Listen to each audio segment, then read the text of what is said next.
race in 1981. During a pit stop to refuel Herm Johnson, the car, then the pits were engulfed in flames. The fire spread to include Bobby Unser's pit before it was finally brought under control. Bravery was commonplace on that day. The following year on a restart, Hector Rabacchi and A.J. Foyt tangled, sending both cars into the wall and taking several others out of the race. In 1983, Kevin Cogan tangled with Gordon Johncock.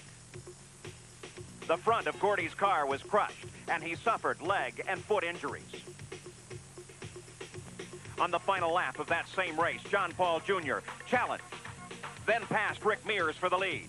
But as he did, turbulent air from Paul's car sent Rick sliding. He slammed the wall. Then Rick was lanced by Chris Neifel. As the yellow came out, so did the checkered flag, signaling John Paul Jr.'s first and only IndyCar win. In 1984, Al Unser Jr. was moving to pass Chip Ganassi when Chip collected Al and took both to the guardrail. The cars disintegrated, but neither driver was seriously injured. Later in the same race, Pancho Carter was maneuvering on the backstretch, closing and attempting to pass Rick Mears.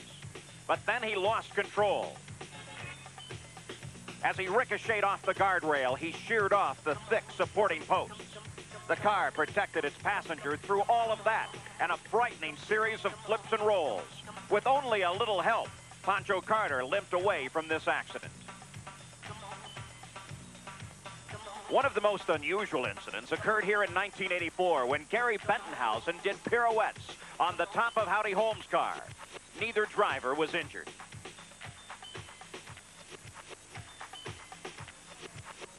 It was this accident that caused Mario Andretti to miss a race for the very first time in his career as he suffered broken ribs and a shoulder blade. Danny Ongais barrel rolled down the backstretch, destroying his car, but Ongais walked away. It was just last Thursday that Al Unser suffered a broken shoulder and leg in the worst accident of his career. He drove into the turn 3 wall. The car was out of control after a suspension piece broke.